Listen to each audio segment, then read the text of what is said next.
여러분 안녕하세요. 자, 우리가 지난 시간에는 세계의 인구 이동에 대해서 공부를 했었습니다.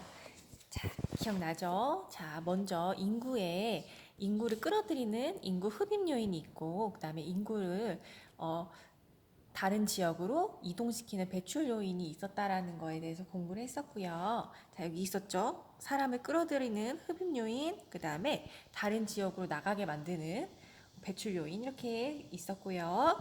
그다음에 국제 이동에 있어서는 자, 대부분은 오늘날에는 대부분 경제적인 이유에 의한 경제적 이동이 대부분이라는 사실을 공부했었고요. 그 다음에 어떤 내전이라든지 혹은 민족 갈등이라든지 내부의 분열, 전쟁 등으로 인해서 발생하는 정치적 이동이 있다라는 거 공부를 했었고요.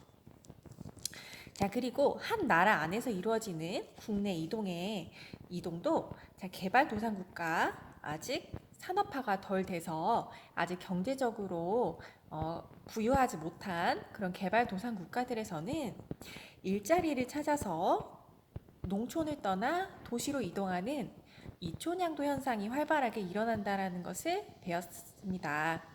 또한 선진국에서는 반대로 이미 도시는 포화 상태에 이르렀어요. 너무 많은 사람들이 도시로 이주를 하였기 때문에 그로 인해서 나타나는 도시 문제들이 있었죠. 너무 이제 복잡하고 또 너무 교통이 혼잡하고 주택은 부족하고 환경은 오염되고 이런 여러 가지 도시 문제들에 의해서 오히려 도시 인구가 주변 지역으로 외곽으로 촌락 지역으로 이동하는 현상, 역도시화 현상이 나타난다는 거에 대해서 공부를 했을 거예요.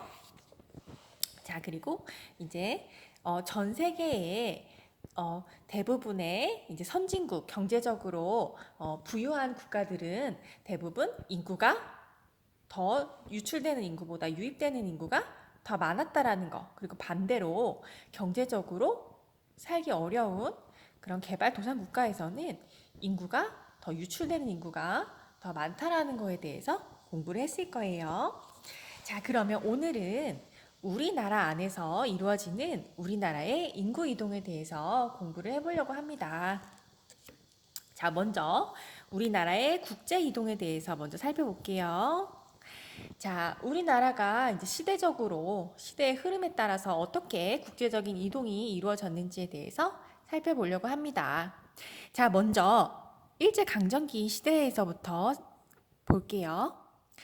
자, 일제강점기는 여러분들 역사 시간에 배워서 너무나 잘 알고 있을 거예요. 자, 우리나라가 1945년도에 독립하기 이전까지 1910년대, 20년대, 30년대, 40년대 중반까지 이때 일제강점기 때는 우리나라 민족 사람들이 식민 지배를 받으면서 굉장히 극심한 수탈과 억압을 당해왔었죠. 그러니까 어때요? 살기가 어려웠을 거예요. 자, 이렇게 살기가 어렵다 보니까 또 일제에서 토지조사 사업이라는 명목 하에 우리 한국인들의 토지를 빼앗았던 거 혹시 기억나나요? 자, 이렇게 자신이 살던 고향의 땅을 빼앗긴 사람들은 또한 일제의 태평양 전쟁 때문에 국가 총동원령 했던 거 기억나나요?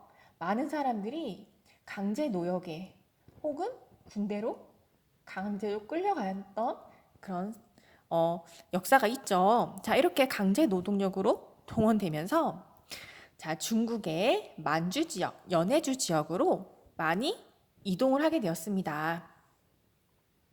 자, 그리고 이제 독립을 이루었어요. 자, 독립을 이룬 다음에는 광복 후에는 자, 해외로 나가 있었던 이렇게 강제적으로 강제 이동을 당했던 사람들이나 아니면은 또 독립운동을 하기 위해서 해외로 피신을 가 있었던 사람들이 있었죠. 자, 그 사람들이 다시 우리나라로 귀국을 많이 했단 말이에요. 그래서 떠나 있었던 우리 동포들이 많이 귀국을 하게 되었습니다.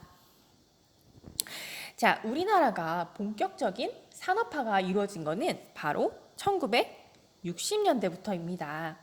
자, 우리나라가 1960년대 이전까지는요, 그러니까 50년대까지는 대부분 농경사회였어요. 자, 농경사회라는 거는 대부분의 사람들이 농사를 지어서 먹고 살았다라는 거예요. 그리고 우리가 53년도까지 또 한국 전쟁을 겪었잖아요. 그러니까 50년대까지는 막 이제 전쟁이 끝나서 완전 국토가 다 황폐화되어 있는 상태였어요. 그래서 우리나라는 세계에서 가장 가난한 국가들 중에 하나였어요.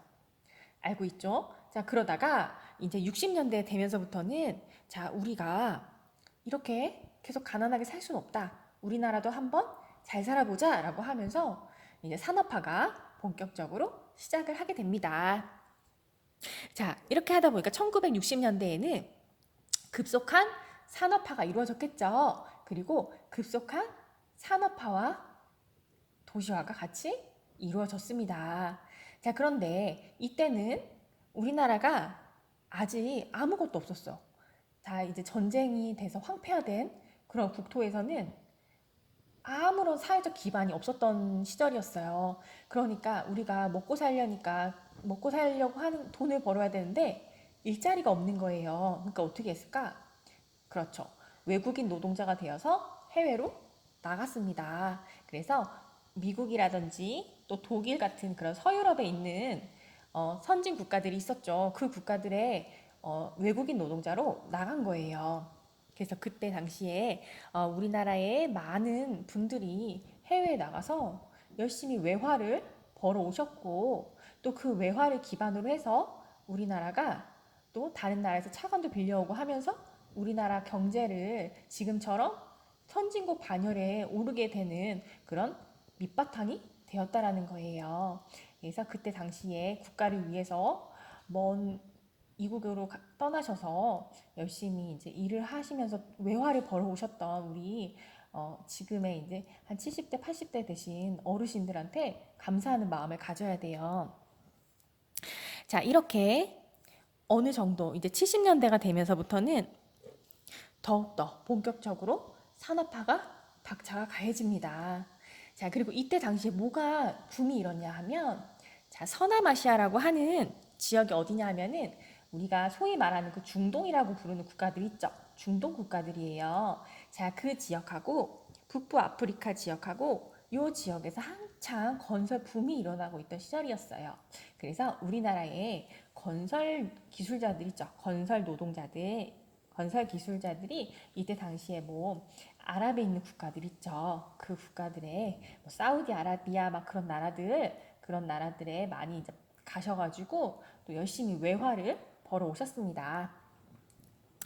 자, 이렇게 60년대, 70년대에는 우리나라가 여전히 많이 가난하고 힘들었지만 우리 국민들이 열심히 피땀 흘려서 열심히 노력하고 산업화를 이루었기 때문에 그래도 80년대쯤 됐을 때에는 우리나라 경제 수준이 꽤 많이 높아졌어요. 자, 1980년대부터는 이제 외국에 유학을 떠나는 사람들도 많아졌습니다. 그래서 공부를 하기 위해서 선진국으로 유학을 가는 사람들도 많아졌고요. 그리고 이제 우리나라가 어느 정도 경제적 수준이 높아지니까 좋은 교육, 고급 교육을 받은 그런 사람들, 학력 수준이 높은 그런 인재들도 많이 생겼단 말이에요. 그래서 그런 사람들은 선진국으로 해외 취업을 나가기도 하였습니다. 또 더 나은 국가들, 더 살기 좋은 나라를 찾아서 이민을 떠나는 사람들도 많이 생겼습니다. 자, 그리고 오늘날에는 세계화 시대잖아요. 그쵸? 2000년대 이후에는 이제 세계화 시대이기 때문에 우리나라로 유입되는 외국인들도 굉장히 많아졌어요. 그리고 반대로 우리나라 사람들이 해외로 다양한 이유 때문에 해외로 나가는 사람들도 많이 생겼습니다. 그쵸? 이 국가와 국가 간의 국제 이동이 굉장히 많이 증가했어요. 자, 선생님이 어렸을 때 한 80년대, 90년대까지만 해도 이렇게 길을 지나다니다가 외국인이 보여요. 그러면은 와, 외국인이다 이렇게 사람들이 신기했어. 왜냐하면 그때까지만 해도 외국인이 지금처럼 많지 않았기 때문이에요. 그래서 외국인을 본다는 거는 그렇게 흔한 일이 아니었어요. 자, 근데 요즘엔 어때요? 우리 길 가다가 외국인이다 이러면서 신기해 하나요? 그러지 않지. 왜? 요즘에는 너무 흔한 거야. 외국인이 너무 많이 생겼죠. 많이 들어와서 살고 있죠. 그래서 그만큼 오늘날에는 또 외국인이 우리나라에 들어와서 살고 있는 외국인도 많이 늘어났고, 반대로 우리나라 사람들이 전 세계 여러 국가들로 나가서 뭐 유학을 하기 위한 목적이든지 아니면은 돈을 벌기 위한 경제적인 목적이든지 뭐 이민을 간 사람이든지 여러 가지 이유로 인해서 전 세계에 많이 흩어져서 살게 되었다라는 거예요. 또한 오늘날에는 국제 결혼이 굉장히 많이 늘어났어요. 그러면서 다문화 가정도 많이 늘어났다는 것도 특징입니다. 자, 다문화 가정도 어, 여러분들 이제 알다시피 농촌 총각이라든지 이렇게 결혼을 못 하고 있는 사람들 있죠. 그런 사람들이 이제 동남아에 있는 뭐 필리핀이라든지 캄보디아라든지 뭐 베트남이라든지 이런 동남아시아에 있는 여성들을 데리고 와서 국제 결혼을 하는 그런 케이스도 많이 늘어났고요. 그리고 또 외국인 노동자들이 우리나라에 돈을 벌기 위한 목적으로 또 많이 들어와서 살고 있고요. 또 우리나라로 공부를 하기 위해서 유학을 오는 학생들도 많이 늘어났고요. 또 일을 하기 위해서 들어오는 사람들도 많이 늘어났고요. 그렇다 보니까 이렇게 다양한 국적을 가진 많은 사람들이 어울려서 살면서 국제 결혼도 많이 증가되고 있는 그런 추세입니다. 자, 뒤로 한번 넘어가 볼게요. 자, 이번에는 우리나라의 국내 이동을 한번 살펴보도록 하겠습니다. 자, 우리나라 한 나라 안에서 우리나라 한반도 안에서 어떻게 인구가 이동하였는지를 한번 살펴볼게요. 자, 일제 강점기부터 해가지고 이렇게 쭉 이 지도를 한번 잘 살펴보세요. 자, 이 지도를 보면은 화살표 방향으로 인구가 어디서 어디로 유출되었는지가 잘 표시가 되어 있어요. 그래서 이 지도를 한번 잘 살펴보세요. 자, 먼저 첫 번째로 일제 강점기를 한번 보겠습니다.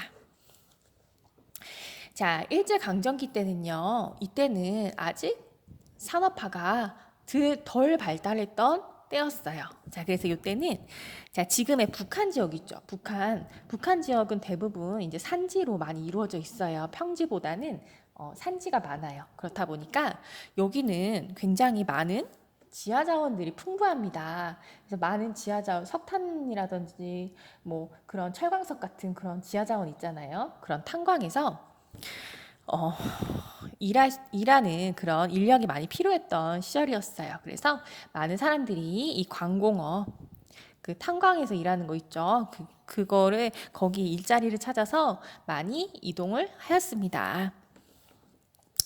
자, 그리고 이제 6.25 전쟁이 터졌을 때 50년대. 자, 50년대에는 대부분의 많은 사람 이제 그 북한군하고 남한군하고 서로 이렇게 계속 왔다 갔다 하면서 계속 싸웠잖아요. 그래서 이렇게 좀 이제 남한이 유리해질 때는 북쪽으로 치고 올라가기도 했다가 또 북한군이 또 막 남하하면서 내려오기도 하고 막 이랬죠. 이때는 이제 어딨냐? 여기 있다. 자, 여기 6.25 전쟁 요 지도를 보시면은 화살표 방향이 이렇게 밑으로 해서 어디로 향하고 있냐면 부산 쪽으로 향하고 있는 게 보일 거예요. 그래서 이때는 북한군이 자꾸 남하하고 있는 상황에서는 여기서 가만히 있으면 안 되지. 피난을 가야 되겠죠. 그래서 피난을 남쪽으로 부산이 있는 남부 지역으로 피난을 많이 떠났었단 말이에요. 그래서 이때는 남부 지역으로의 대규모 이동이 나타났습니다. 자, 그리고 이제 한국 전쟁이 일단 휴전을 하게 되고요. 자, 1960년대부터는 이제 뭐가 시작됐다고 그랬죠? 그렇죠. 본격적으로 산업화가 시작이 되었다라고 했습니다. 그래서 산업화가 본격적으로 빠르게 이루어지다 보니까 자, 산업화와 함께 같이 따라오는 애가 있어요. 뭐냐? 바로 도시화예요. 자, 산업화가 이루어지면 사람들이 일자리를 찾아서 도시로 이동을 하게 됩니다. 그래서 도시로 이동을 하면서 도시의 인구가 급격하게 증가하게 돼요. 그게 이제 도시화 현상이에요. 자, 그렇게 산업화로 인해서 도시로 떠나는 사람들, 그래서 이촌양도 현상이 뚜렷하게 나타나기 시작했습니다. 그래서 60년대부터 시작해서 60년대, 70년대, 80년대, 그리고 90년대까지도 급격한 이촌양도 현상이 많이 이루어졌어요. 자, 선생님의 부모님도, 선생님 부모님은 지금 이제 두 분 다 칠순이 넘으셨는데, 그러니까 한 50년 전쯤에, 한 4, 50년 전쯤에 원래 고향은 저기 경상북도인데 거기서 이제 일자리를 찾아서 서울로 상경을 했던 그런 분들이세요. 그러니까 선생님, 부모님 같은 분들이 많이 있었어요. 60년대, 70년대, 80년대 이때는 자, 시골에서 농사 짓던 사람들이 일자리를 찾아서 도시로 대도시로 이동하는 대규모 이촌양도 현상이 활발하게 일어났었습니다. 자, 그러면서 큰 대도시로 인구가 많이 밀집했겠죠. 그래서 어디가 커졌냐? 자, 서울을 중심으로 한 서울과 인천과 경기도 있는 수도권 지역, 그리고 공업이 많이 발달했었던 울산, 포항, 부산, 창원, 자, 이런 신흥 공업 도시들로 인구가 많이 이동을 하게 되었습니다. 자, 1990년대 이후에는요. 자, 1990년대 이후에는 이제 서울의 인구가 1000만이 넘어갔어요. 자, 그러면서 이제 서울을 비롯해서 대도시의 인구가 너무 많이 밀집하다 보니까, 인구가 너무 많아지다 보니까 여러 가지 도시 문제들이 나타났습니다. 자, 교통이 혼잡하고요. 또 집값이 너무 비싸졌어. 집값은 상승하고요. 근데도 인구 수보다 집이 어떤 거야? 집 수가 부족한 거예요. 주택이 부족한 거예요. 그래서 주택은 부족하지.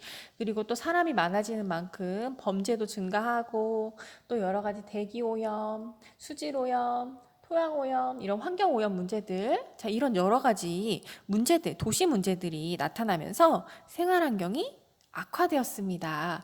자, 그러자 사람들이 이 서울은 너무 복잡해. 그리고 집값이 너무 비싸. 물가도 너무 비싸고, 너무 항상 차가 막히고, 너무 살기 안 좋아. 공기도 안 좋고. 그래서 어떻게 한 거예요? 더 살기 좋은 생활 환경이 쾌적한 촌락 지역, 주변 지역이나 촌락 지역으로 이동하는 현상이 나타났습니다. 자, 이 현상을 뭐라고 한다고 그랬죠? 우리 배웠어. 바로 역도시화 현상이라고 한다 그랬죠.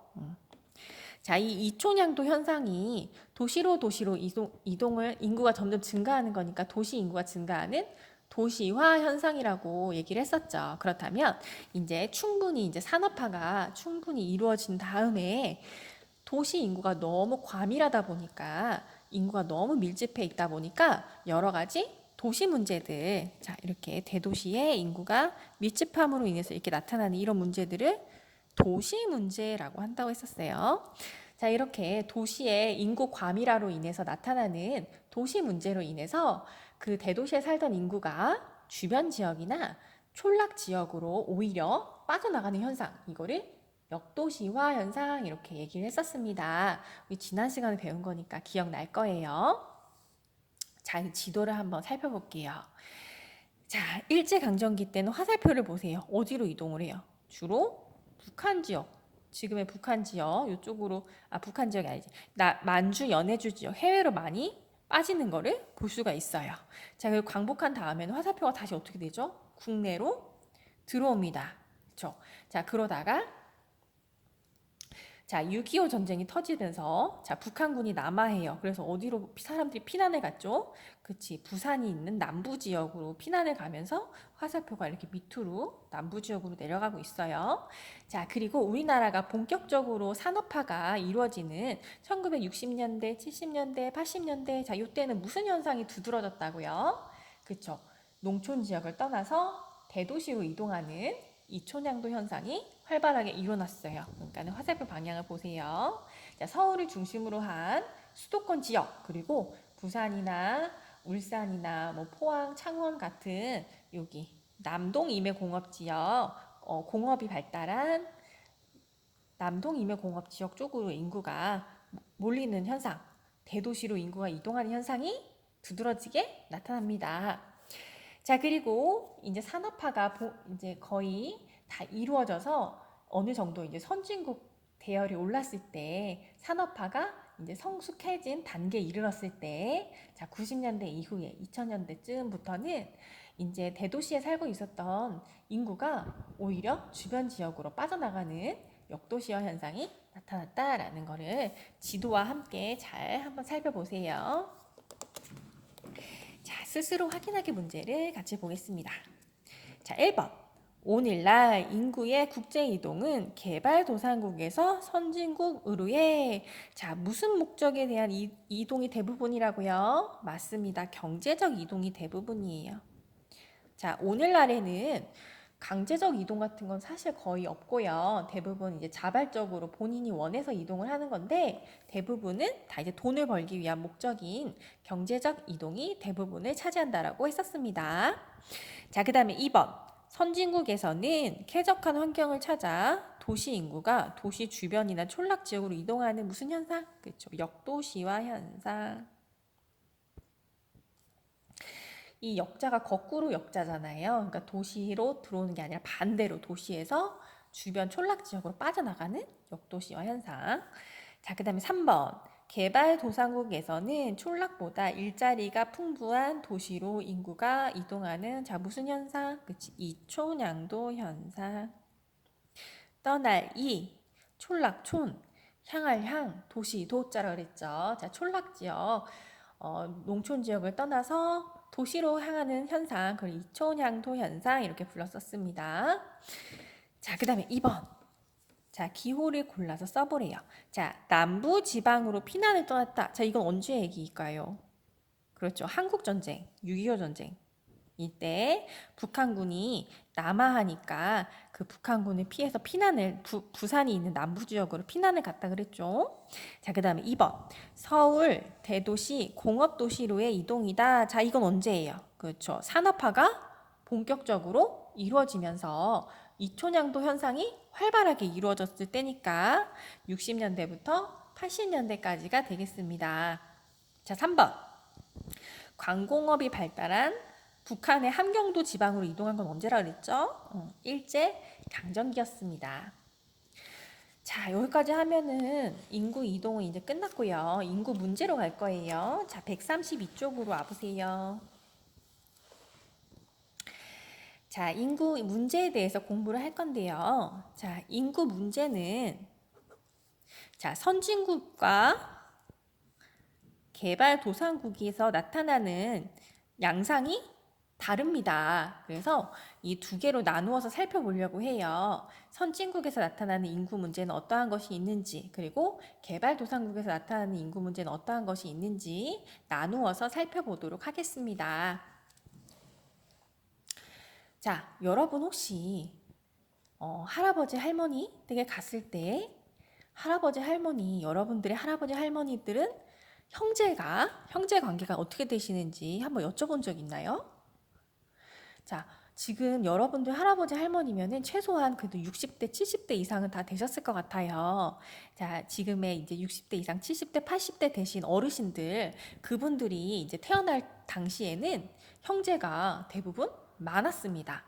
뭐 7남매, 8남매도 흔했고요. 막 9남매, 10남매씩 되는 경우도 굉장히 흔했어요. 자, 그랬지만 요즘에는 오늘날에는 어떻죠? 자, 오늘날에는 대부분 형제가 많아야 둘 아니면 셋, 정말 많아야 셋. 그 이상은 사실 거의 없어요. 물론 아예 없는 건 아니지만 굉장히 극소수잖아요. 대부분은 둘 아니면 많아야 셋 아니면은 혼자인 외동들도 되게 많아졌죠. 자, 오늘날에는 이렇게 가족 구성원 수가 많이 줄어들었습니다. 자, 왜 이렇게 자, 사실 부모님 세대도 맞지 않아. 여러분들 부모님 세대면은 지금 보통 이제 70년대에 태어나신 분들이 아마 대부분이실 거란 말이에요. 여러분들 부모님 대부분 아마 40대, 뭐 50대 요 정도 나이가 대부분이실 텐데 뭐 그 정도 나이대에도 그렇게 형제가 그렇게까지 많지는 않았어요. 뭐 6남매, 7남매 이렇게 많은 집은 흔하지 않아 그때 당시에도 흔하지 않았어요. 그것보다는 더 윗세대, 지금의 한 70대, 80대 대신 할아버지, 할머니 세대, 그 세대에는 형제가 막 7남매, 8남매 이렇게 많았었어요. 자, 그런데 이렇게 할아버지, 할머니 세대하고 지금의 형제 수하고 왜 이런 차이가 나는 걸까요? 왜 그런 걸까요? 일단은 출생률이 굉장히 낮아졌다라는 거는 맞아, 그치? 그러면 왜 이렇게 출산율이 많이 낮아졌을까요? 자, 여러 가지 이유가 있겠지만, 자, 우리 뒤에서 물론 배울 거지만, 한번 미리 정리해서 한번 써볼게요. 자, 여성의 사회 참여가 증가하고, 교육 수준이 향상되었기 때문에. 두 번째, 결혼 연령 상승, 그리고 출산을 기피하는 현상 때문에. 그리고 3번, 자, 육아에 대한 부담감, 그 다음에 사교육비 증가, 그리고 결혼이나 출산에 대한 가치관이 변화되는 거. 자, 이렇게 한번 정리를 해볼게요. 자, 우리가 물론 오늘 이제 뒤에서 다 배울 내용이긴 한데, 자, 오늘날은 왜 이렇게 출산율이 많이 감소했을까? 그 이유는 여러 가지가 복합적으로 있어요. 한 가지 원인 때문은 아니고 여러 가지가 복합적으로 나타나는 현상인데, 자, 할아버지 할머니 세대에는 여러분도 한번 물어보세요. 할머니한테 할머니 몇 살에 결혼하셨어요? 이렇게 한번 여쭤보세요. 그러면 아마 이제 대부분 60대, 70대 이상 되신 할아버지 할머니들은 보통 다 한 20살, 더 빠르면은 뭐 18살, 막 이렇게 결혼을 하셨을 거예요. 자, 왜냐하면 그때 당시에는 대부분 여자들은 그렇게 고학력자가 많지 않았어요. 왜냐하면 여자들은 교육을 시키지 않았어요. 그때 남자하고 여자하고 이 차별이 되게 심했기 때문에 여자들은 그냥 결혼하면 사회생활도 하지 않고 그냥 집에서 살림하고 애 낳아서 기르고 이런 게 당연시 되던 시절이었어요. 그래서 이때는 여자들은 뭐 대학교 이상 나오신 그런 고학력자는 거의 없었어. 굉장히 드물고 뭐 한 고등학교까지만 나와도 굉장히 그때 당시로 치면은 고학력자인 거예요. 대부분 초등학교 아니면 중학교 정도까지밖에 졸업을 안 시켰고 그리고 나서는 그냥 한 18살, 뭐 19살 정도만 되면은 다 그냥 결혼을 시켰던 그런 시절이었어요. 그렇다 보니까 여성의 인권이 되게 낮았겠죠.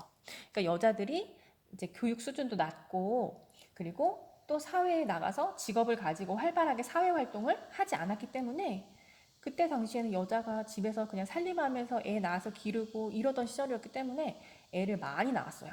근데 오늘날은 어떻죠?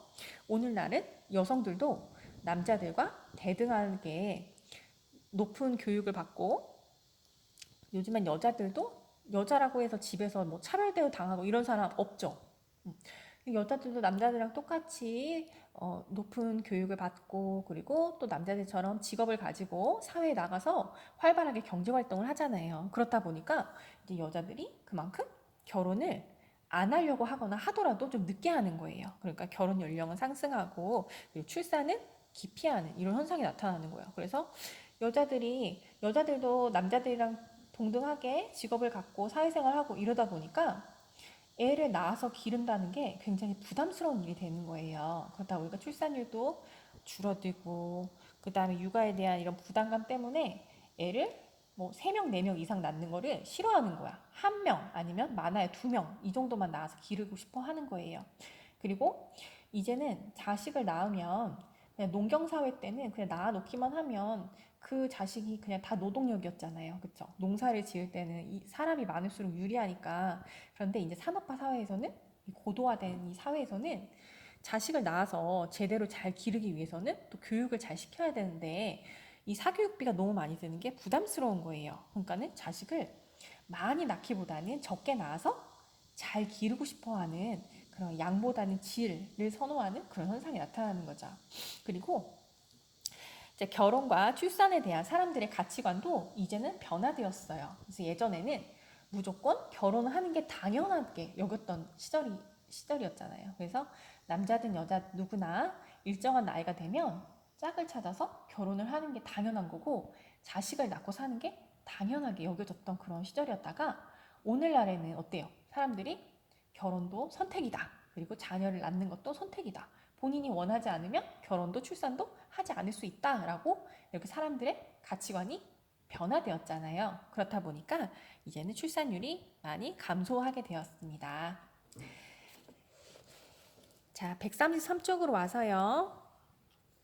자, 우리가 이 인구 문제는 경제적으로 발달되어 있는 선진국과 그리고 아직은 경제적 발전 수준이 낮은 개발도상국가가 서로 나타나는 양상이 다르다고 했었어요. 그래서 선진국의 인구 문제 그리고 개발도상국의 인구 문제를 둘로 나누어서 따로따로 각각 살펴볼 건데요. 오늘은 이제 아무래도 다 수업 시간이 진도를 나가기에는 부족할 것 같아서 일단은 세계 인구가 급속하게 빠르게 성장하고 있다라는 거 여기까지만 진도를 나갈게요. 자, 전 세계 인구는 굉장히 빠른 속도로 급속하게 증가하고 있습니다. 자, 왜냐? 자, 산업화 이후에요. 자, 18세기 이후에 산업혁명이 일어난 이후에요. 자, 우리 인간의 과학 기술이 어때요? 굉장히 눈부신 발전을 이룹니다. 자, 그러면서 의학 기술도 마찬가지였어요. 자, 의학 기술이 급속하게 발전하면서 그리고 사람들의 생활 수준이 향상되면서 평균 수명이 급격하게 늘어나고요. 영아 사망률은 낮아집니다. 자, 사람들은 잘 죽지 않게 되었지만 사망률도 낮아지고 잘 죽지 않고 오래오래 살게 되었어요. 그러니까 당연히 인구 성장률이 어떻게 됐을까? 급속하게 증가할 수밖에 없었겠죠.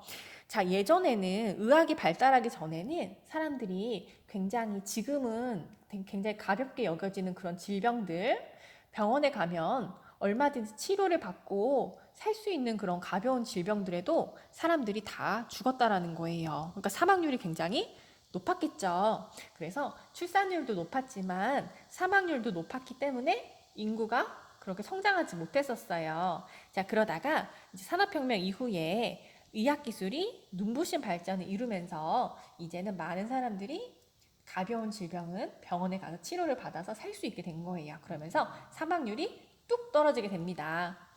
자, 선생님, 제 부모님 세대 한 70대, 80대 이상 되신 할아버지, 할머니들 중에서는 형제가 막 9남매, 10남매 이렇게 되시는 분들이 많다고 했었죠. 자, 그런데 그 할아버지, 할머니들 9남매, 10남매여도 그 중에 중간에 한 두세 명은 어릴 때, 아기 때 돌아가셨어요. 왜? 영아 사망률이 너무 높은 거야. 그때는 지금처럼 의학기술이 발달하지도 못했고 뭐 예방접종 같은 것도 없었잖아요. 그러니까 가벼운 질병에 걸려도 치료를 제대로 못 받아서 사망하는 그런 경우가 굉장히 흔했습니다. 자, 그러다가 이제 사망률이 뚝 떨어졌어요. 자, 사망률이 뚝 떨어지고 평균 수명이 늘어나서 이제는 100세 시대라 그러잖아요. 80대, 90대가 돼도 정정하게 오래 건강하게 사시는 어르신들이 많이 늘어났어요. 자, 그렇다 보니까 인구가 굉장히 빠른 속도로 증가하게 된 것입니다. 자, 요 밑에 133쪽 밑에 있는 요 그래프 한번 보세요. 자, 요 그래프. 자, 세계의 인구 성장이라고 나와 있는 이 그래프를 한번 잘 보세요. 이 그래프가 전 세계의 인구가 어떻게 증가하고 있으며 앞으로 얼마나 증가할 것인지에 대해서 예측하는 그런 그래프예요. 자, 여러분 지금 2020년 현재 전 세계 인구가 얼마 정도 되는지 혹시 알고 있나요? 자, 지금 현재의 전 세계 인구는 약 77억 명이 넘는다라고 해요. 굉장히 엄청나게 많죠. 77억이래. 와, 진짜 상상도 할 수 없는 엄청나게 많은 숫자예요. 자, 그런데 자, 1980년 한번 보세요. 이 80년에는 몇이었죠? 전 세계 인구가 약 한 44억 명 정도였어요. 자, 그러면 보세요, 여러분. 불과 40년 사이에 자, 40년 사이 인구가 몇이나 늘어난 거야? 30억이 넘는 인구가 늘어난 거예요. 어마어마하죠? 자, 보세요. 자, 처음에 산업혁명이 일어나기 산업혁명 초기부터 해가지고 한 70년대, 80년대까지만 해도 보면 그래프가 이렇게 완만하게 늘어나는 게 보이죠? 자, 기울기가 완만하잖아. 이제 천천히 인구가 조금씩 늘어나다가 자, 80년대, 90년대 이후부터는 어때요?